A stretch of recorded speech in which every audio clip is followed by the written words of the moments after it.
homossexualidade já não é crime aos olhos da lei há cerca de 40 anos, mas aos olhos da sociedade ainda é muito rejeitada e por essa razão há quem erga a voz e orgulhosamente se afirme como aliado da comunidade LGBTQIA+. Mais do que falar, o convidado deste episódio faz por tornar visível a causa, sendo por isso um ativista. Há 8 anos criou a plataforma Escrever, um espaço de informação e partilha de notícias, opinião e outros conteúdos focados nas temáticas LGBTQIA+, e do género. Um ano depois deu entrada na direção da ILGA, a mais antiga associação de intervenção lésbica, gay, bissexual, trans e intersexo em Portugal, onde até hoje coordena a comunicação da associação. Atualmente voltou a ter a oportunidade de estudar e por isso encontra-se a tirar o curso de Publicidade e Marketing. Adora correr e já foi atleta federado, tem 41 anos e chama-se Pedro Carreira. Olá! Olá, Carolina! Obrigada por estares aqui. O que é que te motivou a criar a página Escrever e a tornar-te um ativista? Então, isso já foi há uns anos, há mais de 8 anos na realidade. E a realidade portuguesa era muito distinta da de hoje em dia. E também por uma curiosidade, o projeto inicialmente até se chamava Escrever Gay. Neste momento chama-se Escrever com Q, okay. Mas antigamente até tinha um nome diferente. O quê, na realidade, nós nunca definimos. Porque tu sobressais o quê? Sim, mas nós nunca definimos o quê. O quê pode ser queer, que a maior parte das pessoas interpreta assim, mas pode ser no fundo o que nós quisermos. Cada pessoa interpreta da sua forma. E então, eu criei primeiro um blog, no fundo também para... Vamos começar do início. desde miúdo que sempre me interessei por estes temas e sempre fez confusão as questões do machismo, as questões da misoginia, de discriminação. Sociedade no geral. No geral, eu era aquela criança que levantava aquelas questões inconvenientes, às vezes nos jantares de família ou na catequese até, onde eu andei. E então, um ótimo local para explorar isso. Exatamente, então tanto que me despacharam logo para o fim da catequese, porque eu não era assim muito... não dava jeito, não era assim uma voz muito conveniente. Certo. E então sempre tive esse interesse em tentar perceber porque é que as coisas aconteciam de certa forma, porque é que certas pessoas, certos grupos eram tratados de forma diferente por outros grupos dominantes, digamos assim. E então isso tudo também aliado portanto, à minha orientação sexual, obviamente que isto me tocou e eu próprio também foi um processo de descoberta em que eu pensei, não tenho informação em português, em Portugal ainda havia muitos poucos sites e canais sobre este tema e eu pensei, sempre foi uma coisa que me mexeu, também já tinha feito outros projetos de comunicação e então pensei, vou fazer isto, não disse nada a ninguém, foi assim uma coisa anónima e comecei ao pouco a escrever aquilo que eu sentia, as minhas próprias dúvidas, as minhas próprias descobertas sobre a temática LGBTI. Não disse nada a ninguém, nem sequer ao meu namorado não sabia. Começámos então com o blog, comecei eu com o blog e depois a nossa rede principal era o Twitter, porque também tem, no fundo, tem o anonimato da rede, portanto as pessoas podem inscrever-se sem denunciarem o nome, o que de certa forma pode ser mais seguro e isso depois também se vê muito na comunidade LGBTI e não só, em que as pessoas pelo menos ali podem sentir-se seguras se não se sentirem à vontade para saírem do armário, ali podem estar presentes sem se denunciarem. E outras redes, como o Tumblr, que também na altura tinha muita expressão. E então foi esse o meu motivo principal para começar. Foi um bocado para analisares um bocado quase como um diário, não é? Sim. Mas quando é que tu te sentiste confortável para assumires que era um projeto teu? Passaram-se uns meses, eu comecei a reparar que havia... O Twitter na altura em Portugal ainda era assim um nicho muito pequenino. Sim. Agora, apesar de tudo, já está muito mais alargado.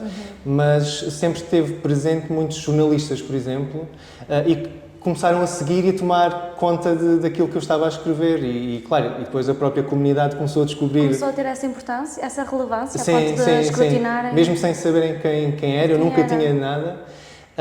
E então eu comecei, até que depois o meu namorado descobriu, porque eu durante uns primeiros meses não disse nada, até que disse, tenho que lhe contar, estou por trás disto, até porque depois começámos a receber, alguém partilhava coisas que eu tinha escrito e não fazia ideia que era eu, então eu pensei, ok, isto é estranho, eventualmente vou ter que dizer que sou eu. Sim, Porque não era só uma experiência, não tinha qualquer propósito maior do que depois se verificou. Sim, mas quando começaste a perceber que tinha essa relevância, o teu namorado quis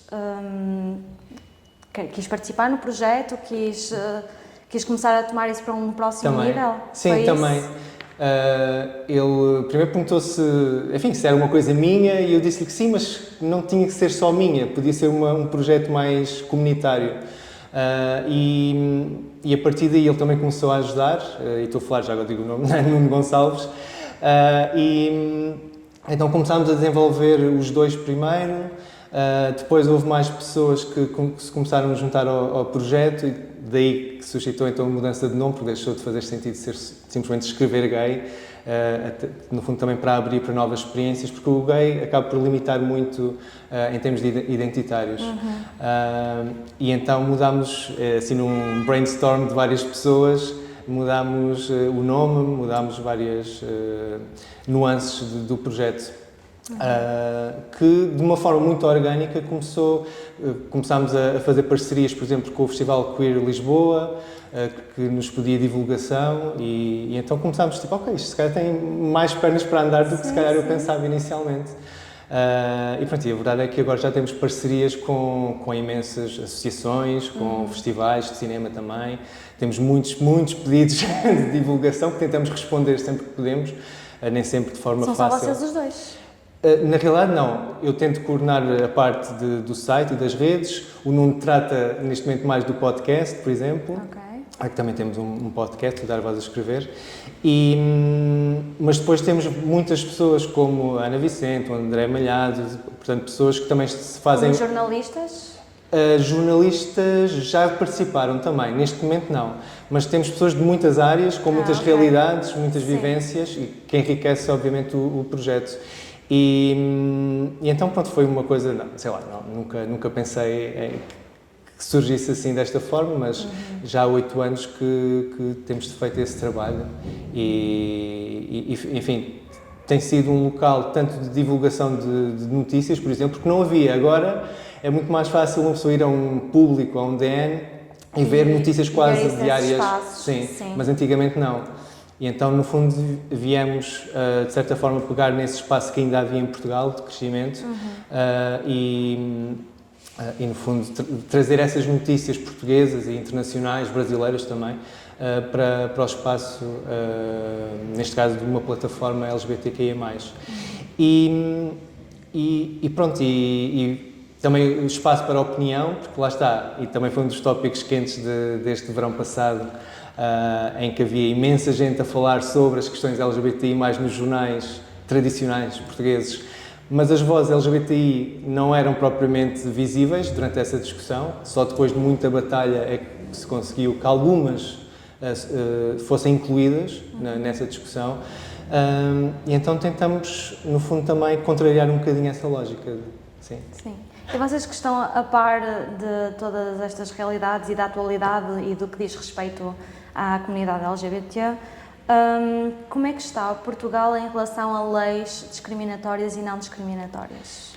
Então, Portugal está na linha da frente em termos de leis no mundo, em termos de proteção das pessoas LGBTI, das famílias, das pessoas trans.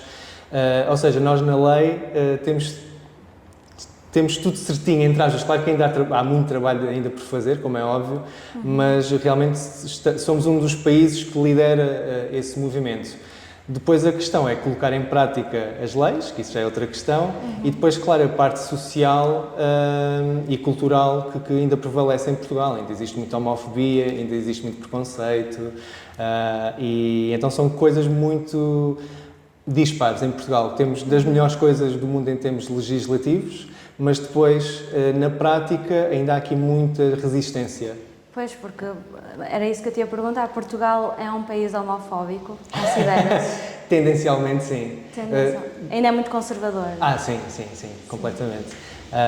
Basta ver o tipo de reações que por vezes surge nas redes sociais. É muito fácil encontrar discurso de ódio gratuito gratuito, enfim, como se não houvesse outros, mas é muito fácil ainda encontrar esse tipo de discurso de ódio, o preconceito,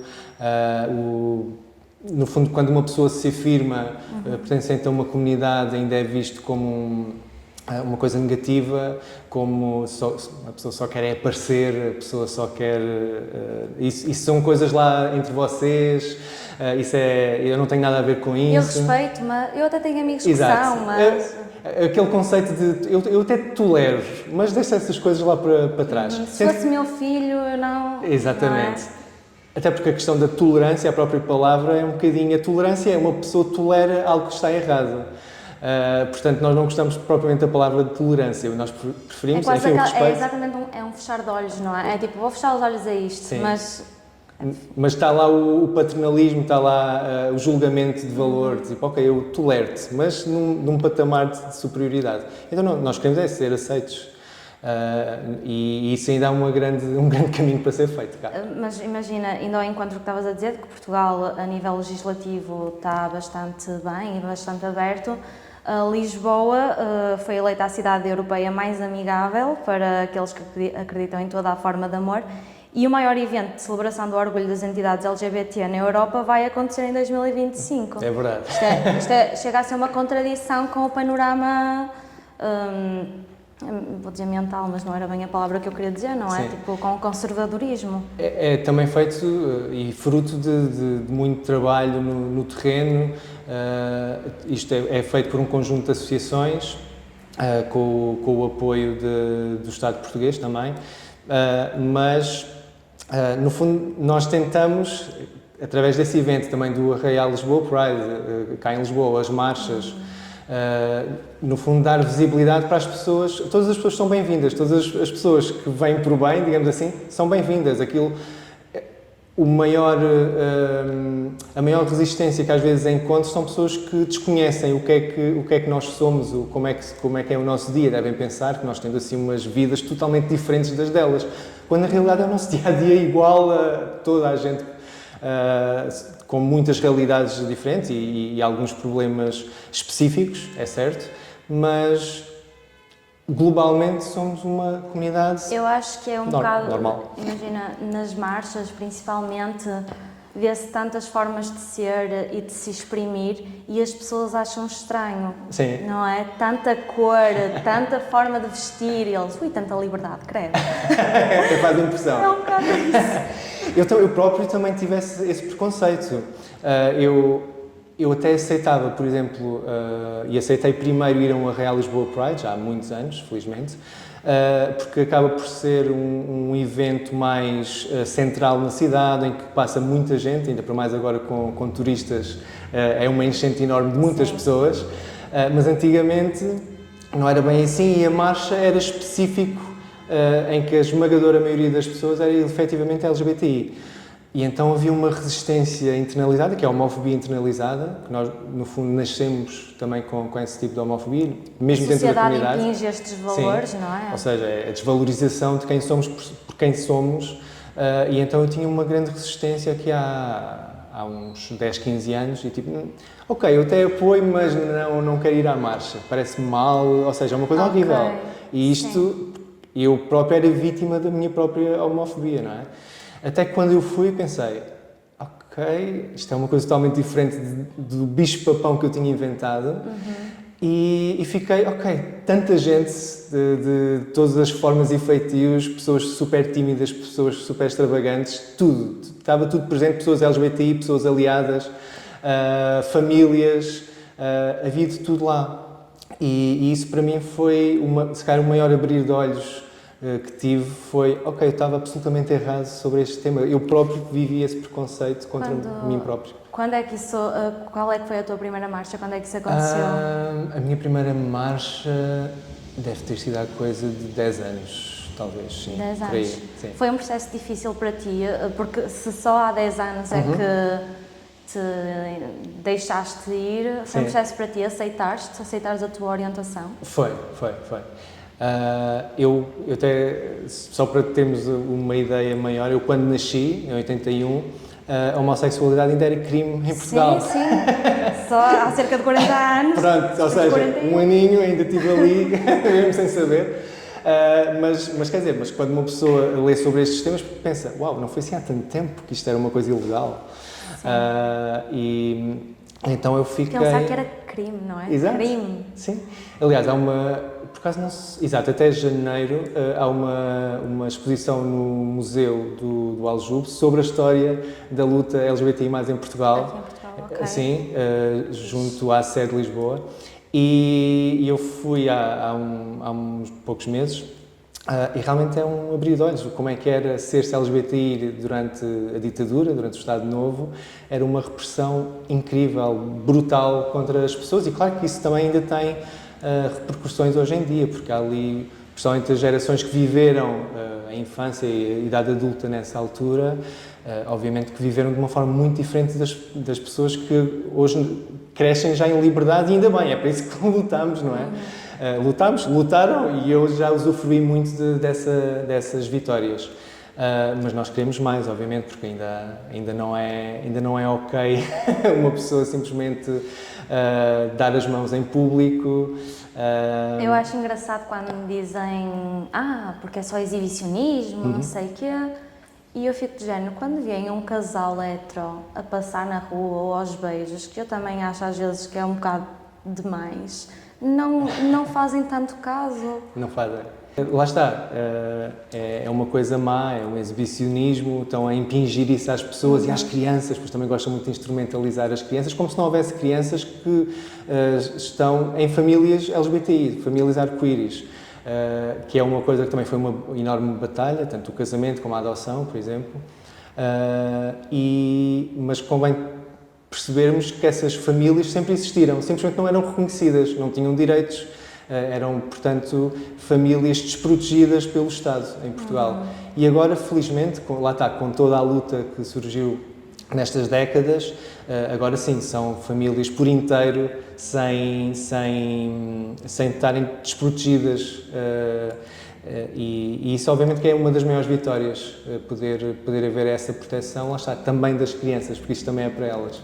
Mas apesar desta proteção legal, ainda hoje é difícil sair do armário, mesmo para os mais jovens? Eu diria que é mais fácil, sim. Desculpa, tive que beber água. Não? Eu diria que sim, é mais fácil, mas depende muito do contexto onde estão incluídas essas crianças ou pessoas adolescentes. Porque, e isto agora lembrei-me, por exemplo, quando aquele jogador, o Casillas, fez a piada do coming out, aqui há umas semanas, deu para perceber a quantidade de comentários com teor homofóbico e bifóbico até, que surgiram, e isso é muito revelador no fundo da homofobia e do preconceito que ainda existe socialmente, também em Portugal. E o facto dele rapidamente apagar e dar aquela desculpa esfarrapada, o que é que terá sido aquilo? Eu acho que foi uma piada de mau gosto. Foi uma piada? Mas brincar assim com um tema tão... É uma piada... É sério? Estamos na... Como é que se diz? Não é comunidade, está-me a esquecer. Sim. Do cancelamento. A cultura do cancelamento e a cultura woke e ele brincar assim com isto. Sim. Não cai bem. Não, ele depois diz que a conta foi hackeada, enfim, deu-lhe uma desculpa assim meio à pressão, mas eu, enfim, acho que ninguém acreditou nessa desculpa. E ele rapidamente tornou-se o vilão, não é? E o quão importante teria sido se ele tivesse mantido aquele tweet e se tivesse sido verdade? Se tivesse sido verdade, teria sido muito bem recebido, como é óbvio, se fosse verdade, só que não foi. Mas que impacto é que teria para a comunidade? Enorme, porque ele seria, bem, ainda para mais no mundo do futebol, que apesar de tudo ainda é um mundo extremamente machista, estou a falar do masculino, como é óbvio, esse teria um impacto brutal a nível mundial, porque ele é um dos futebolistas mais conhecidos do mundo. Desta forma, ele acabou por desrespeitar, lá está o que estávamos a falar, todo o esforço que é preciso ainda hoje em dia fazer para uma pessoa sair do armário. Porque há pessoas que sofrem em silêncio, ainda hoje, por não se sentirem à vontade ou não se sentirem em segurança para poderem assumir quem são. Às famílias, por exemplo, ainda há pessoas que são despejadas de casa quando se assumem LGBTI+. Ainda há pessoas que são violentadas quando se assumem LGBTI+. Ou são percepcionadas como tal, que isso também é outra questão. Ou seja, há pessoas que só porque têm uma expressão de género ou têm algum, chamemos-lhe tique, forma, linguagem, o que quer que seja, que é percepcionado como gay ou como lésbico ou bissexual, o que for, e então recebem essa violência LGBTI-fóbica, mesmo que sejam heterossexuais, mesmo que sejam cisgénero. Portanto, isto é uma coisa mais abrangente ainda do que só a população LGBTI+. E achas que as gerações vindouras vão estar mais preparadas para abraçar a comunidade e para receber? Eu tenho essa esperança. É bom que sim. Porque eu ouvi no teu podcast e do Nuno que os jovens LGBT são os que sofrem de maior abuso psicológico. Sim. Em 2022. Certo. Quando supostamente temos uma maior abertura. Bem, ainda assim não deixa de ser uma evolução. Certamente, houve um estudo deste ano da Universidade do Porto, salvo erro, em que efetivamente foi então descoberto, ou descobriram nesse estudo, que jovens LGBTI+, são realmente as vítimas principais do bullying na escola.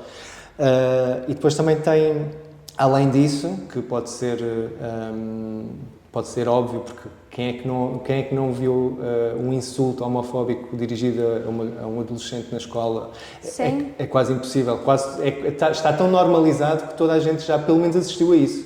Mas imagina, na minha altura ainda era bastante mais comum, não é? Aquela coisa de chamar gay a uma pessoa era ou bem pior como um insulto, não é? Agora, eu pelo menos esperava que já não acontecesse isso. Ainda acontece. E depois também teve um detalhe muito curioso nesse estudo, é que mesmo o pessoal docente, portanto tem a responsabilidade de tratar desses assuntos, reage menos quando os insultos são LGBT-fóbicos.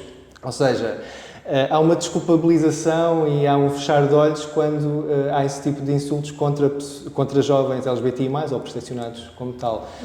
Ou seja, há muita formação que ainda é preciso fazer no corpo docente e nas pessoas que trabalham nas escolas. Exato. E em casa, eventualmente? Claro. Pelo que vai... Sim. Achas que depende mais das escolas ou em casa? Porque nas escolas é onde estamos com mais pessoas e é onde nos rodeamos de amigos, e os nossos amigos são no fundo a nossa bolha e é por quem nos vamos influenciar, não tanto pelos nossos pais. Sim. Mas os ensinamentos começam em casa, começam logo muito cedo e as crianças muito rapidamente assimilam hierarquias. O que é, no caso de um rapaz, o que é feminino não é ok. Quantas famílias é que não dão a entender isto? Sim. Se és menino, não podes vestir essa cor, não podes brincar com estes brinquedos. São regras implícitas, muitas vezes, mas que condicionam logo a criança num sentido. E isso tem, obviamente, muito a ver com o machismo, com a misoginia, que estão interligadas com a homofobia que estamos aqui a falar. Portanto, obviamente que as famílias têm uma importante influência depois no crescimento das crianças, e as escolas dão continuidade a isso, mas as escolas precisam de ser locais seguros, portos seguros para as crianças se poderem exprimir e aprenderem e estarem, socializarem em segurança e em liberdade, sem condicionamentos. Muito menos pela escola, que tem a responsabilidade, no fundo, do Estado para com elas em cima. Há famílias que se opõem a isso e dizem que as famílias é que sabem da educação das crianças, mas eu acho que ainda assim há linhas vermelhas. Não pode haver espaço nem para a LGBTfobia, nem para o racismo. Por exemplo, a escola não pode acompanhar esse tipo de valores. Portanto, há que educar as crianças, mas também as famílias. As próprias famílias precisam de perceber que não têm o direito de tão fortemente condicionar o futuro das suas crianças. Também é uma questão, às vezes, que eu penso, será uma questão de posse do género, ok, este é o meu filho ou a minha filha e eu faço o que quiser com eles Sinto e que com é um elas. bocado isso. Eu, por exemplo, em adolescente, pronto, é aquela altura de mais rebelde, não sei o quê, mas sentia que quando me diziam não, mas sem uma justificação, ou seja, às vezes parecia que era por ser mais conveniente para o pai, eu batia muito o pé, mas por que não? Eu preciso de uma razão. E eu acho que na vida, no geral, tem de ser um bocado assim. Porque é que eu não posso, um rapaz, porque é que eu não posso usar cor-de-rosa? Dá-me uma justificação. É porque é mais conveniente para ti a nível social, neste caso? Exato. Mas ao mesmo tempo eu pergunto-te, será que estas regras impostas a nível social, de o cor-de-rosa é mais para meninas, rapazes não devem brincar com bonecas, Sim. será que isto é o caminho certo? Nas pessoas, sinto que as pessoas pensam que se derem uma boneca para as mãos de um rapaz que o vai confundir. Sim. Será que realmente dar uma boneca para as mãos do rapaz vai confundir? Nada indica Será isso. que ele vestir saias vai confundir? Não há qualquer estudo que indique isso. Não vai Não há. na adolescência ficar, ok, do que é que eu gosto? Mas se gostar de vestir saias ou bonecas, que goste. Não é problema nenhum, não é? Lá está, nós não queremos condicionar a criança. Ela pode gostar só de um tipo de brinquedo, só de um tipo de vestes, o que for. Nós não queremos é que seja imposto só porque sim, como estavas a dizer. Como há padrões sociais, ou seja, se nós gostamos disto, eventualmente somos hetero e disto, somos gay, eu fico a pensar, será que as pessoas pensam que se misturarmos os padrões, depois vai chegar a uma altura da vida que a pessoa vai ficar, ok, o que é que eu sou afinal? Mas é ela própria, seja, é uma mistura de muitas coisas. É uma busca, não é? Claro, e não há nada singular que identifique uma pessoa ou que obrigue que a pessoa seja assim ou assado. Isso eventualmente traria mais pessoas diferentes ao mundo, não é? Que eu acho que eu estou um bocado cansada ultimamente de padrões. Eu sinto que toda a gente é um padrão e não sai disso. Sim, nós não queremos que a criança, que o rapaz só brinque com carros. Não, ele pode brincar com carros à vontade, mas não impeçam que, se ele quiser, que brincar também com bonecas ou com o que quer que seja. Eu tenho vários amigos com filhos e filhas e bastante jovens, entre 1 ano e os 5 anos, e brincam com todos os tipos de brinquedos. E claro que alguns acabam por gostar mais de um tipo e do outro, mas a verdade é que brincam com tudo. Pelo menos experimentam para ver, ok, gosto disto, não gosto, mas não é imposto uma restrição, nem é obrigado a tal. E até agora não ficaram doentes? Não, estranhamente não. Não me parece que tenham grande confusão, ainda são muito jovens também. Lá está, às vezes os nossos próprios receios é que alimentam estes discursos, porque na realidade não vai condicionar nada. Se a criança lhe apetece vestir uma peça de uma cor diferente, por que não? Se não houver nenhuma razão, enfim, que a coloque em perigo, enfim, qualquer coisa desse estilo, por que não? Não é? É simplesmente uma expressão da própria individualidade da criança. A criança não é posse. Eu nem me lembro do que é que vestia na minha altura, quando andava na primária, por isso acho que não vai definir o que é que a pessoa vai ser no futuro, não é? Olha, e a nível de pronomes, isto vai confundir as crianças do nosso futuro? No outro dia soube uma notícia que uma professora tratou pelo nome com que uma das crianças se identificava, respeitou isso. Sim. Sentes que Portugal está aberto a respeitar essa questão? Eu acho que sim, mas lá está, também é um trabalho ainda recente que começa a ser feito em termos de linguagem neutra, por exemplo, em que isso para mim ainda é muito difícil. Mas é uma questão de treino, não há que mudar grande coisa. Como é que eu falo com a pessoa pessoalmente? Como ela quer ser tratada. Sim, mas a nível de pronomes? Mas quem, por exemplo? Não, é não binária? Sim, uma pessoa não binária. Como é que eu trato a pessoa? Se ela tiver ou pedir pronomes neutros, podes simplesmente tratar como a pessoa tal, por exemplo. E a partir daí podes até usar o feminino, que para além de respeitar a vontade da pessoa e a sua própria identidade, ainda tem o duplo trabalho de contrariar o masculino como neutro, que também acaba por ser outra questão. Ok, isto dá assim um bocadinho uns laços no meu cérebro, e lá está, eu sinto que nós ainda temos muito que andar, muito que nos educar, mas eu vejo pessoas assim já retraídas, porque existe esta preguiça também social. Sim. É uma questão de hábitos e também é um trabalho que temos feito e desenvolvido ao longo destes anos, que é encontrar formas simples e fáceis e acessíveis, sem mudar nenhuma regra gramatical sequer, para falar das coisas. E é mesmo uma questão de treino. Quando encontramos uma forma de falar mais neutra, e pode haver sempre um deslize, lá está, não vamos fazer um escândalo se alguém erra. Aliás, quando a pessoa erra, peço desculpa, quando a pessoa erra, o normal é a pessoa corrigir e dizer, olha, podes-me tratar por no feminino ou no masculino, como a pessoa preferir. Mas não é, se a pessoa falhar, se a postura for a correta, a outra pessoa é tranquila. Não há stress, não há... Eu às vezes leio discussões nos órgãos de comunicação como se fosse um grande escândalo, que agora não se pode dizer nada. Não, a postura acho que ainda assim conta mais, ou conta primeiramente para a resolução de algum erro, de alguma falha que toda a gente comete. Mas há pessoas que querem pegar nessas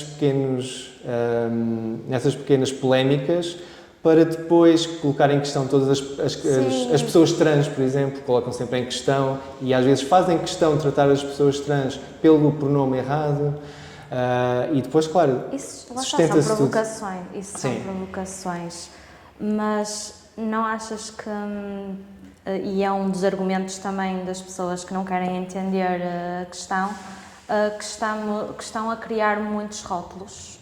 Achas que estão a complicar a coisa? Ou achas que isto tem de ser porque a sociedade é assim? O conhecimento traz nova informação e novas identidades. A sociedade sempre foi feita de rótulos, não é? Certo. Por exemplo, nós na ILGA Portugal geralmente focamos nas letras LGBTI+. Em que as letras, portanto, LGBTI focam-se no trabalho que é desenvolvido na associação, em termos políticos, por exemplo. Mas, ou seja, não quer dizer que também o nosso trabalho também não inclua as pessoas queer, que podem ser hetero, podem ser cis, mas simplesmente são pessoas que têm, por exemplo, uma expressão de género fora das regras esperadas do género, por exemplo.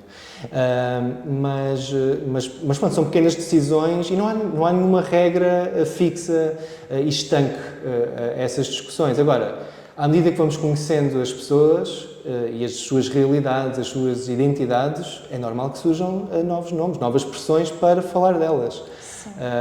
Não quer dizer que isso seja um problema. O problema é não haver nada, como antigamente. Antes, quanto muito havia, começámos num ponto em que toda a gente era gay, fosse lésbica, fosse bissexual, fosse o que fosse. E não entendíamos a realidade de cada um, generalizávamos demasiado. Sim, porque isso também tinha o perigo, apesar de na altura ser importante falar-se, por exemplo, a Ellen DeGeneres, que foi um dos maiores coming outs dos últimos anos, ainda nos anos 90, ela assumiu-se como gay. Hoje, se calhar, assumir-se-ia de outra forma, porque ela, se calhar, assumir-se-ia como lésbica, por exemplo. Mas, na altura, foi importante fazê-lo para trazer para o mainstream esse tipo de linguagem, que ainda não era ok. Aliás, ela foi das pioneiras em termos de coming out de uma figura pública daquela dimensão. Mas a verdade é que, com o caminhar dos anos, e entretanto, parecendo que não, já passaram 30 anos, foram sendo afirmadas novas identidades que não queriam ser invisibilizadas pela palavra gay, que lá está associada a homens homossexuais. Certo. Portanto, mas também há homens bissexuais, também há mulheres lésbicas, mulheres bissexuais, portanto, sim. E importa falar de coisas específicas para cada identidade, porque não é tudo igual, não é tudo gay. E então, quando falam das letrinhas todas, e muitas vezes, lá está, existe algum discurso de ódio também em alguns desses argumentos, e que é tudo muito confuso, e depois às vezes não é um argumento sozinho que faz, que é problemático, mas é o que sustenta tudo a seguir. Ou seja, neste caso, a complicação das letras é a invisibilidade que causa nas restantes identidades e isso aí faz toda a diferença. Eu não vejo que seja problemático de todo. Sim, mas tem de haver uma maior explicação, porque, por exemplo, LGBTQI, eu ao início não sabia o significado, eu pesquisei, mas Sim. A maior parte das pessoas, lá está, é tal preguiça Sim. de conhecer, não vão pesquisar. Sim. Então acho que, ao mesmo tempo que se quer dar um rótulo a todas as esferas, está-se aqui a pôr tudo na mesma coisa e Sim. acho que também causa alguma confusão. Porque à partida está tudo relacionado com a orientação sexual e identidade de género e depois também com a expressão de género. Daí incluir as pessoas queer, simplesmente. E houve uma campanha muito polémica em Portugal neste verão. Aliás, até foi antes do verão, mas depois a polémica surgiu estranhamente quando a campanha já tinha terminado. Quando o Ricardo Araújo Pereira pegou na campanha e fez ali um texto a satirizar, no fundo, a própria campanha. O texto dele em si nem foi um dos mais problemáticos. O problemático foi depois toda a avalanche de textos que houve sobre essa campanha que esteve nas ruas do país inteiro, em que foi incrível. Foi uma campanha feita pela Fox Life, em parceria com a ILGA Portugal e com o Jornal Público, salvo erro. Tivemos ótimo feedback, houve pessoas a mandarem-nos mensagens a dizer: uau, finalmente estou a ver a minha identidade numa paragem de autocarro, num cartaz, na internet, em todo o lado. Ou seja, recebemos imensos elogios, a associação ficou satisfeita com o resultado. Um mês depois, houve aquela polémica toda que estragou, de certa forma, essa sensação de trabalho bem feito. Nós continuamos a acreditar que foi um trabalho bem feito e que teve o condão de, pelo menos, houve discussão sobre isso. A forma como foi feita pode não ter sido a mais justa, mas... Houve visibilidade para a causa e, no fundo, também vale a pena. E de uma forma muito acessível, a explicar o que é que cada letra significava e expressões menos conhecidas também.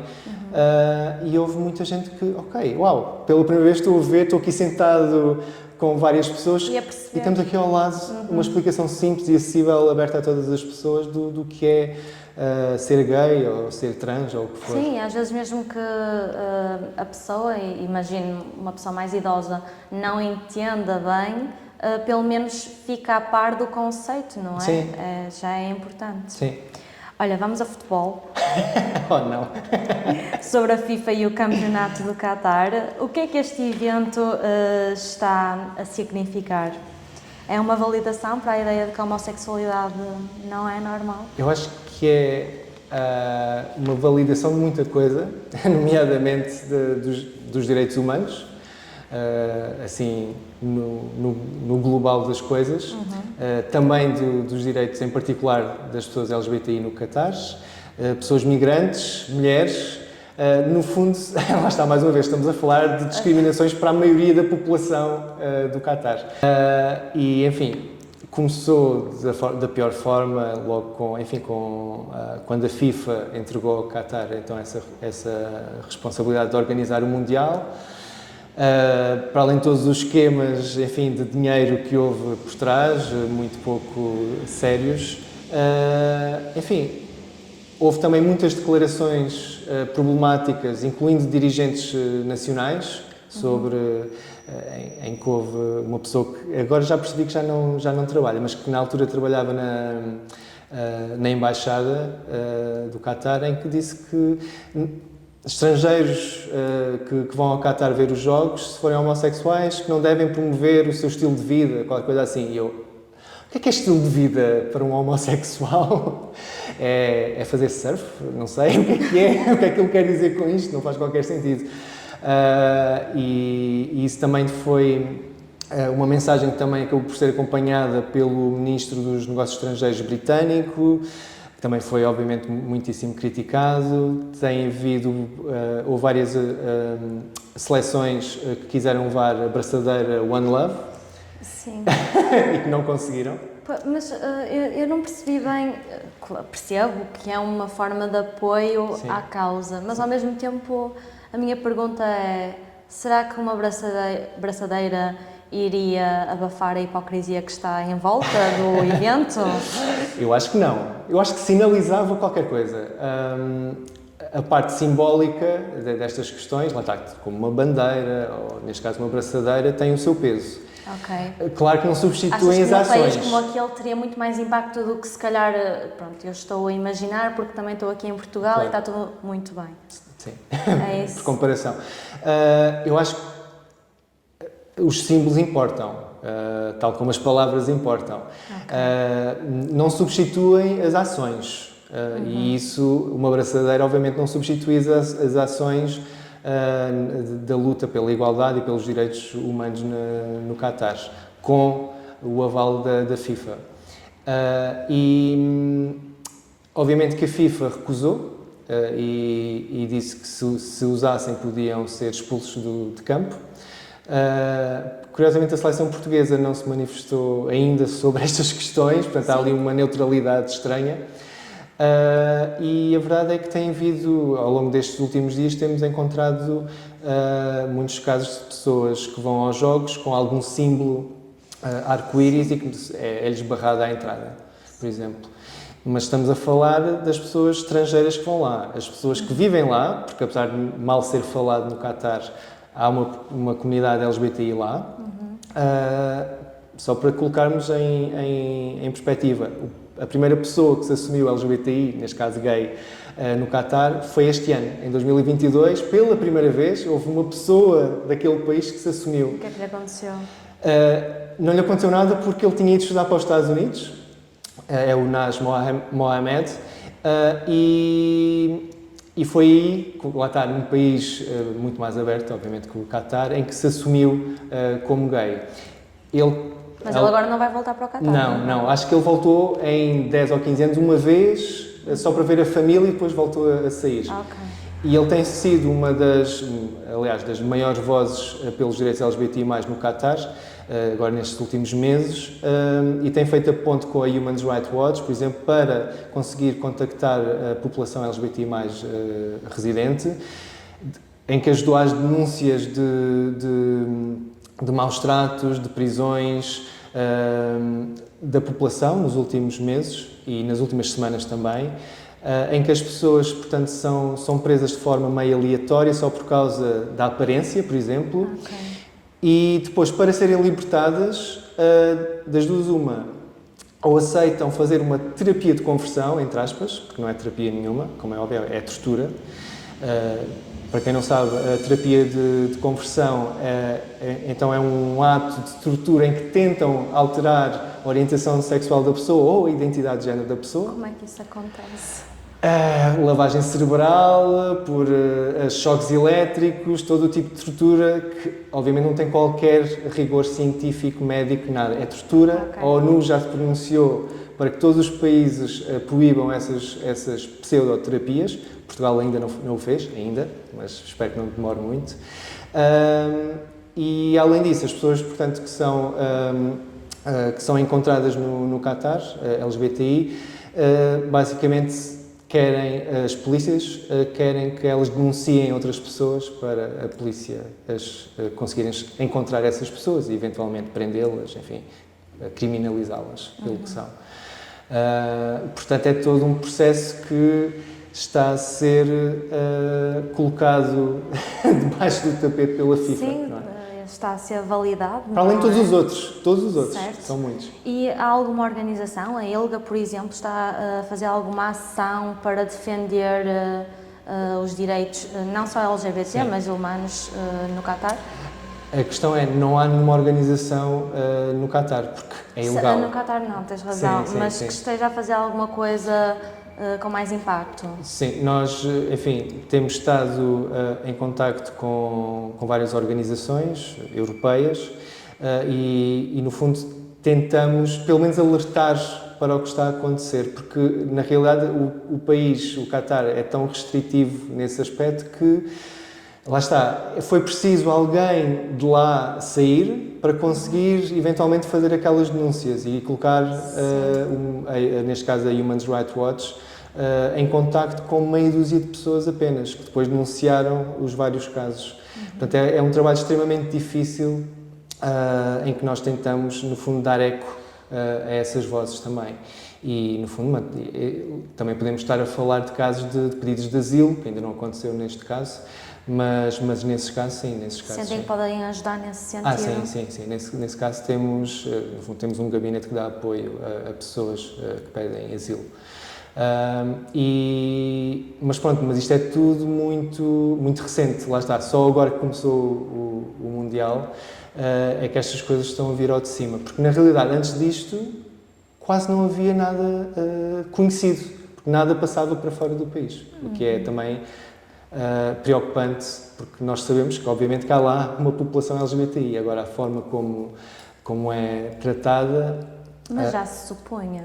Sim. Tendo em conta os restantes em todo o lado. Sim. Não é? A questão é que são pequenos núcleos, pelo que agora soubemos, são pequenos núcleos que não têm contacto entre si, porque para o caso de um ser descoberto não há perigo de contaminar, entre aspas, os outros, e então são pequenos grupos de pessoas que às vezes nem sabem o nome para não haver o risco de serem denunciadas, o que é, enfim, viver com essa realidade, com esse peso em cima, enfim, é uma coisa inimaginável para nós, mas é um trabalho que tem que começar, naquele caso tem que começar do zero, e está a começar a ser feito, que o Mundial ao menos sirva para isso, para começar a rolar algum tipo de bola, num bom sentido. Sim.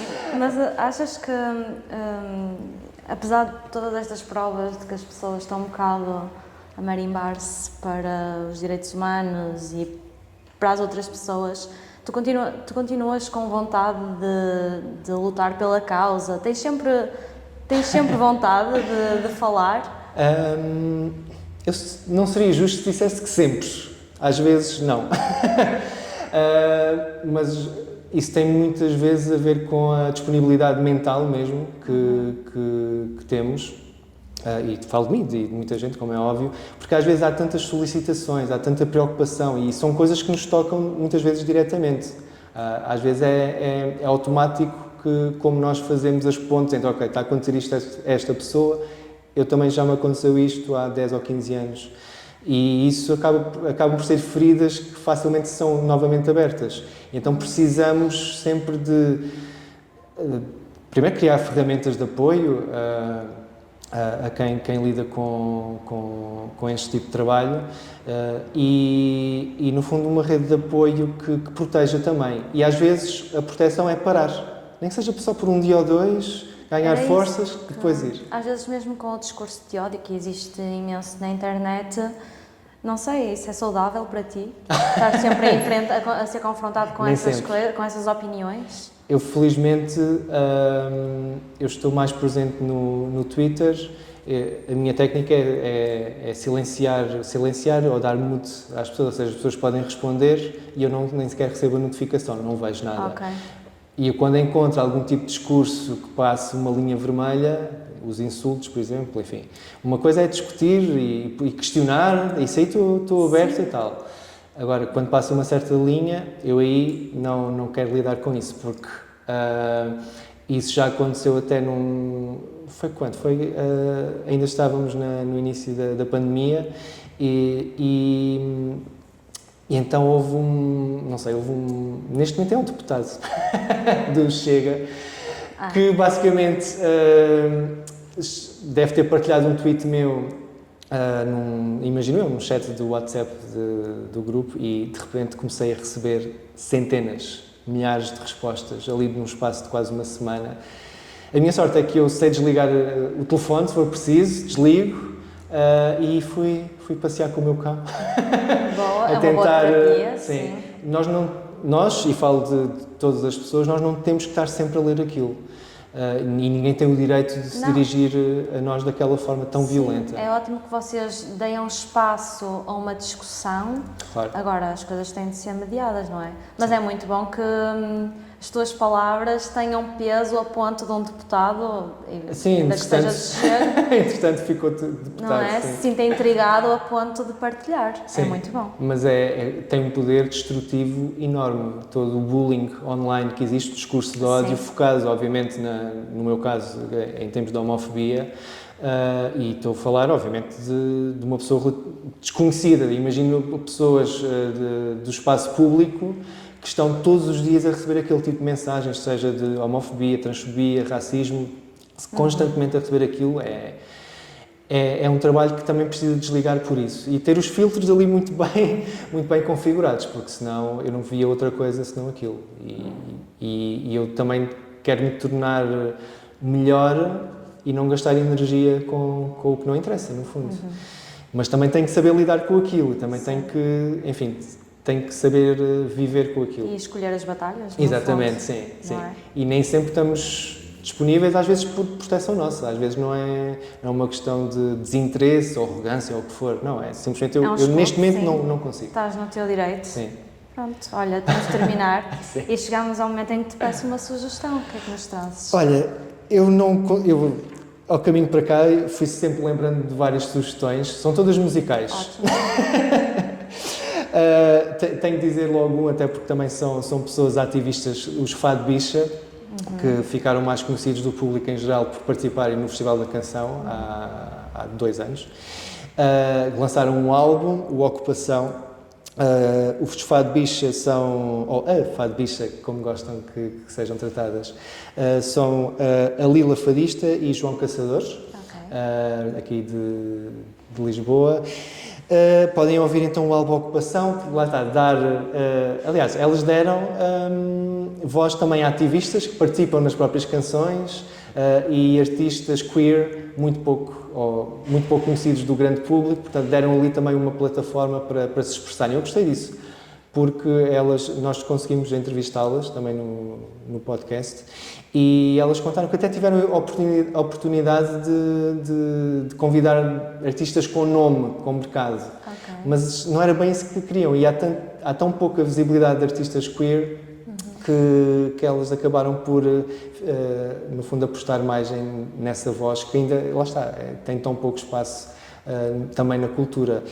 E outra sugestão, o João Neves, com o EP Myself As Well, ele tem uma história muito engraçada, porque ele participou no The Voice, aqui há uns meses, e ele, numa das provas, cantou o Running Up That Hill, da Kate Bush, que agora por causa de Stranger Things. Exatamente. E então, na altura, achei piada, porque foi uma versão, uma reinterpretação da canção Brilhante.